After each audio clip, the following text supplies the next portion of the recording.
लें जी, अब इंसान बड़ी जल्दी जो है वो जवानी को वापस लाने वाले जो एक्सपेरिमेंट है वो इंसानों पर शुरू करने जा रहा है, जिसकी एफडीए ने जो है वो परमिशन दे दी है।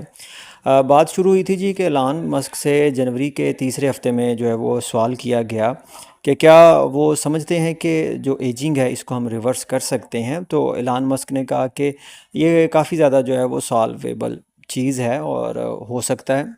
और फिर उसके बाद जो है वो हार्वर्ड के प्रोफेसर डेविड सिनक्लेयर जो हैं, इन्होंने जो है ये इस बात का दावा किया जी कि जो एजिंग है ये रिवर्सेबल है और इसके जो क्लिनिकल ट्रायल हैं वो बड़ी जल्दी शुरू होने वाले हैं और इनका नाम है ER-100।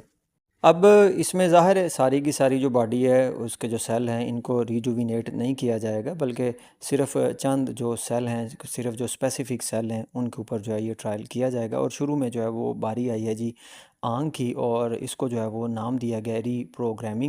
अच्छा जी, अब ये जो टेक्निक है ये कहती है जी कि जस्ट आपने जो है जैसे आप मोबाइल को फैक्ट्री सेटिंग पे लेके जाते हैं, इसी तरह से हम क्या करेंगे कि जो सेल है उसके जो एपिजेनेटिक कंट्रोल हैं इनकी रीसेटिंग करेंगे। एपिजेनेटिक जो है ये टर्म एक बोली जाती है बायोलॉजी में, जेनेटिक्स में, जिसका ये मतलब है जी कि जो जीन है इसको इसका जो इन्वायरमेंट है वो इसको किस तरह से जो है वो अफेक्ट करता है जीन एक्सप्रेशन को।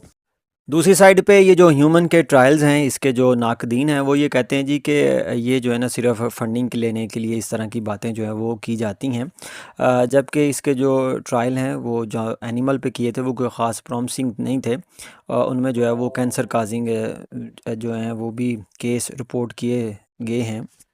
अब इस ट्रायल में जनाब ये होगा जी कि जो ग्लूकोमा के पेशेंट हैं, यानी कि हाई ब्लड प्रेशर की वजह से आँख के अंदर जो ऑप्टिक नर्व डैमेज हो जाती है, उनकी आँख में जो है वो इंजेक्ट किए जाएंगे कुछ वायरसेस जिनके पास रीप्रोग्रामिंग जो है वो जीन होंगे।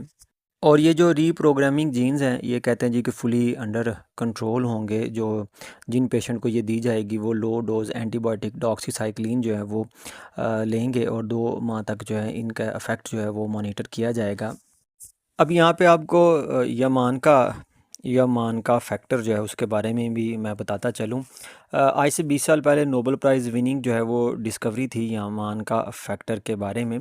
यानी कि ये वो फैक्टर थे जिनके ज़रिए एक नॉर्मल सेल को जो है वो स्टेम सेल में कन्वर्ट कर दिया गया, बिल्कुल उसी तरह से जैसे वो कभी एम्ब्रियो की डेवलपमेंट के वक़्त था।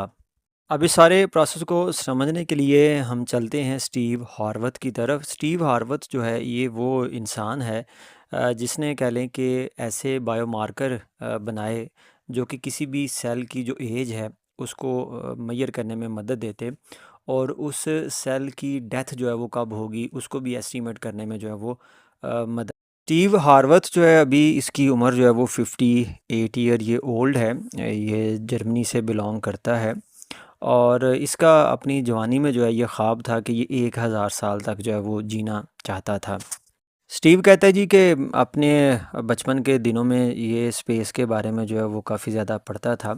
तो जब इसको ये पता चला कि दूसरे प्लेनेट तक जाने के लिए आपको जो है वो काफ़ी लंबा अरसा दरकार होता है, तो उसके लिए फिर इसने सोचना शुरू किया कि उसके लिए तो फिर इंसान की जो उम्र है वो भी हज़ारों साल पे मुहित होनी चाहिए। इसी सवाल की खोज में जो है वो स्टीव एक जेनेटिसिस्ट बन गए, और इसने जो है वो पहला बायोलॉजिकल एज जो है वो क्लॉक बनाया।